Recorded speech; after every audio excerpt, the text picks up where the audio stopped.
шамоли сахти имшаба боис шуд ки дар якчанд нуқтаҳои шаҳри Хуҷанд дарахтони кӯҳансол аз по афтода бошанд. Боис ҳамчунин гардид ки аз сабаби ҳамин шамол ва борони шиддатнок ноқилҳои барқӣ аз кор баромаданд. Биноҳои истиқоматӣ ва якчанд ҷойҳо осеб диданд.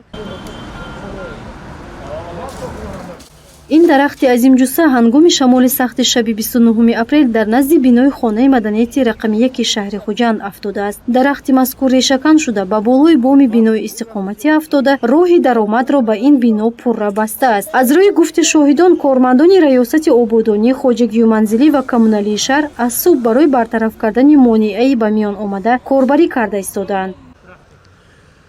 Офати табиӣ ки сани 29 апрел дар шаҳри Хуҷанд рух дод, аз он ҷумла бинои хонаи маданияти мо ки дар ҳудудаш дарахти калонтарин ки кӯҳансолтарин дарахт тақрибан 63 сол умр дорад, аз шамоли сахт офати табиӣ ҳамишаб чапа шуд.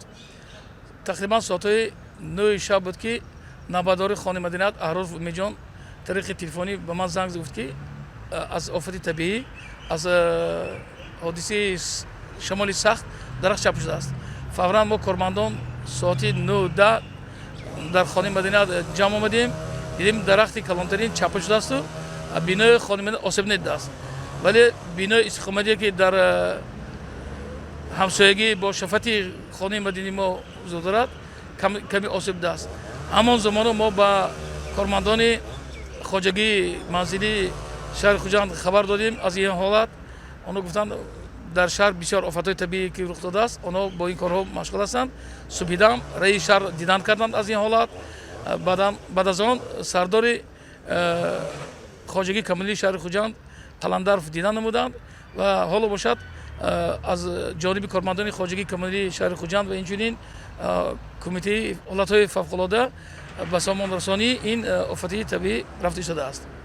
طبق معلومات سردار مرکز مطبوعاتی مقامات اجرایی حاکمیت دولتی شهر خوجند و سرریاست آبادانی خواجگی منزلی و کمونالی شهر آفت طبیعی اساساً به درختان و ناقل‌های برقی ضرر رسانیده است. بیش از 50 بیخ درختان عظیم جثه افتیده به انشاءات گوناگون تأثیر مادی رسانیدند. همزمان ناقل‌های برقی در محله‌های شهر کنده شده باعث یک مدت قطع گردیدن برق نیز شد. طوری که شما اطلاع دارید، شما گذشته تخمینا ساعت‌های 19 تا 21 که شبانه بر اثر وزیدن شمال سخت و باران پوشیده در محله‌های مختلف شهر خوجند ضرر مادی رسانده شد. خوشبختانه تلفات جانی به خیر گرفته نشده است. در برابر رخ دادن آفت طبیعی در مقامات اجرایی حاکم دولتی شهر خوجند ریاست تحت رهبری رئیس شهر محترم معروف محمدزاده ستاد تشکیل و مسئولین دخلدار برای برطرف نمودن ضررهای رسانده سفربر شدند.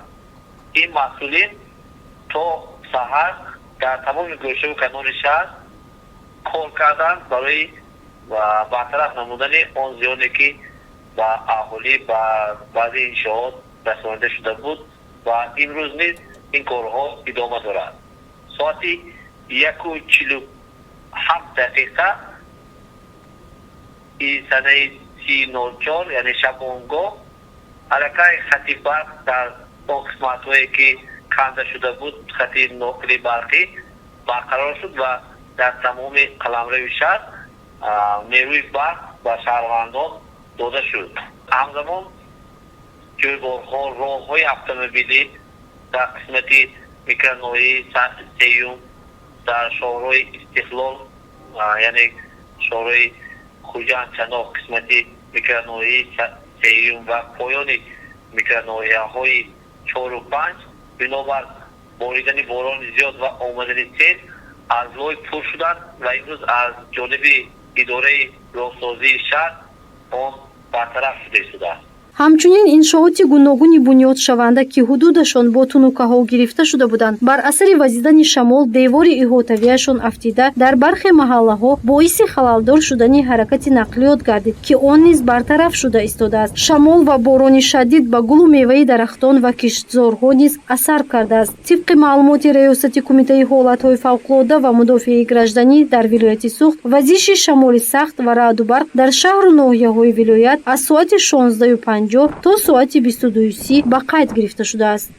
бино ба маълумоти сардорини шӯъба ва бахшҳои раёсати кумитаи ҳолатҳои фавқулодда ва мудофиъи граждании вилояти Суғд дар шаҳру ноҳияҳо санаи 29 апрели соли ҷорӣ дар аксар шаҳру ноҳияҳои вилоят ҳолати фавқулоддаи ҳодисаи табиӣ ба қайд гирифта шуд.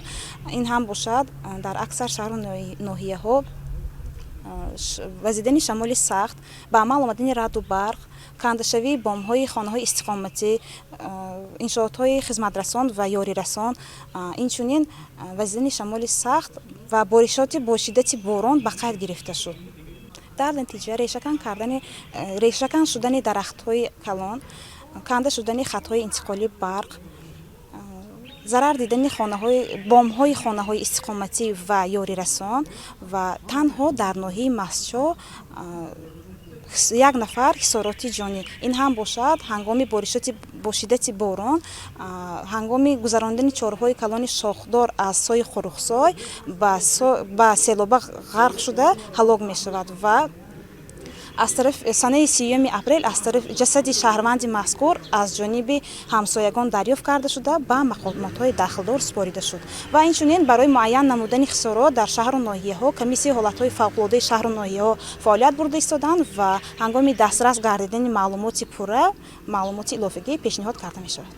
бино ба маълумоти агентии обу ҳавошиносии кумитаи ҳифзи муҳити зисти назди ҳукумати ҷумҳурии Тоҷикистон чунин ҳавои номусоид ва тағйирёбанда то санаи 7 май дар назар аст. рӯзҳои 2 ва 5 майи соли ҷорӣ дар ҷумҳурӣ эҳтимоли якбора ноустувор гардидани вазъи обу ҳаво дар назар дошта шуда дар бештари ноҳияҳо борони бошиддат меборад. дар баъзе ноҳияҳо раъду барқ ба амал омада боридани жола аз эҳтимол дур нест. ҳамин тавр дар ҳамаи шаҳру ноҳияҳо комиссияҳои ҳолатҳои фавқулодда фаъолият бурда истодааст ва бо ворид шудани маълумоти иловагӣ хабари муфассал пешниҳод карда мешавад.